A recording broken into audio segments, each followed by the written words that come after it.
Thank you, Benji. Mr. Rogers had a radical theology, and most of the wisdom he shared in his television program is still extraordinarily relevant for these times because it is rooted in vulnerability and love. Theological teachings that courageously claim each of us, every single one of us, is loving, is lovable, and is loved. For Fred Rogers, God is started, sustained, and experienced through networks of caring relationships, creating this life-giving force of circulating love. His theological view that our entire world and everything in it is worthy, this is a universalist posture. As a Presbyterian minister, Fred Rogers was unabashedly universalist in his teachings, that each person has value and that we are all called to respond to vulnerability with love. If we are to take Mr. Rogers' theology seriously, though, we are humbled to find that his messages are so very demanding. Demanding because committing ourselves to an all-embracing love, this is sacred and serious work. Let's just take the opening lyrics to the Mr. Rogers Neighborhood theme psalm, a psalm that we sang at the very beginning of today's service. Mr. Rogers simply asks us, would you be mine? Could you be mine? Won't you be my neighbor? And to live out this universalist tenet of Mr. Rogers' theology and our universal love that is at the center of our tradition, this means that every being, human and non-human, is our neighbor. Only if we are vulnerable enough to enter into a caring relationship with one another. Taken seriously, his question, would you be mine? Could you be mine? Won't you be my neighbor? Is a verb. Neighboring is a spiritual practice and a daily one. Neighboring is something that I believe as Unitarian Universalists we are called to do. So what would it feel like to actually know your neighbor? Perhaps it's the old man across the street you often see but have never actually talked to. It could be taking the time to learn that name of that local plant in your garden that you're not really sure how to take the best care of. It could be having a conversation with the custodian in your building, the one you exchange nods with. Or maybe taking the time to notice and talk to the grocery store clerk, the one who looks more weary than cheery lately. Neighboring could also be of the digital sort.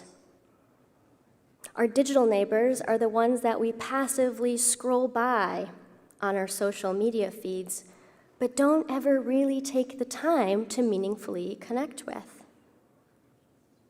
So what would it feel like? Yes, feel like to intentionally connect, to be vulnerable enough to ask, would you be mine? Could you be mine? Won't you be my neighbor? Neighboring as a verb is something that we get to practice every single day.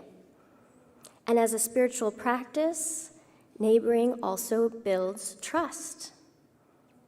trust that isn't just earned, but can be learned.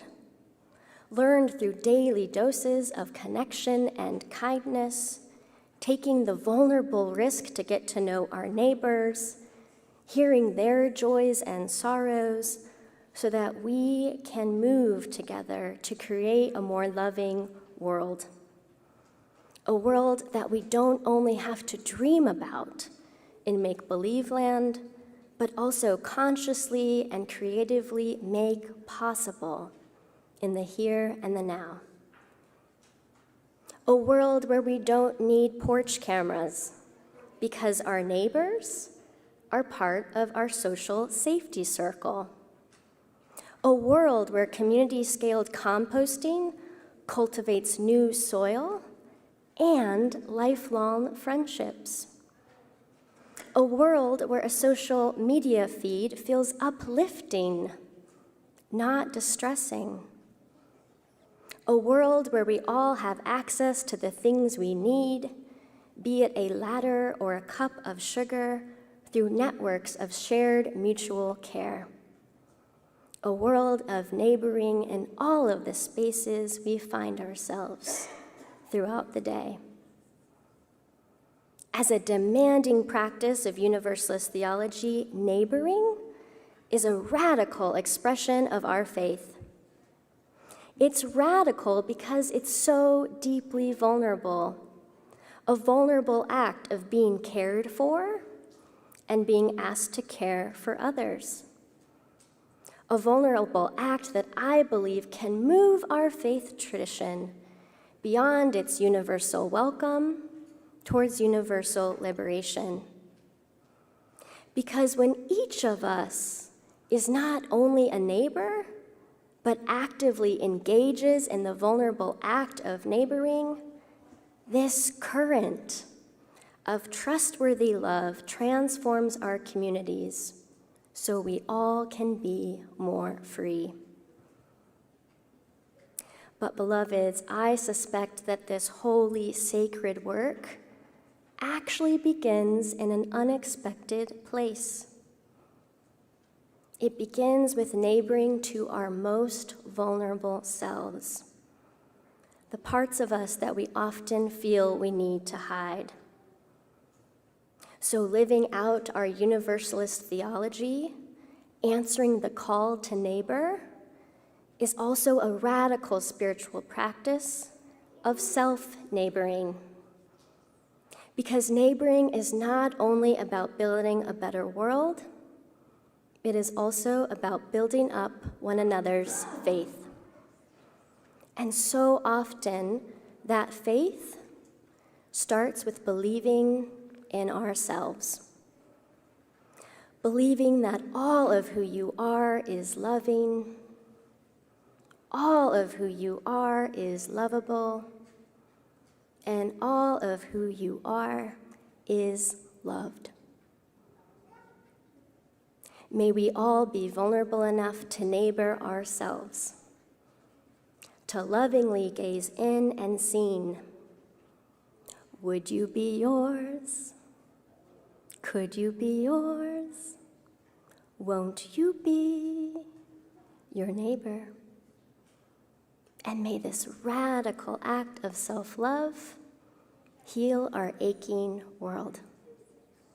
May it be so.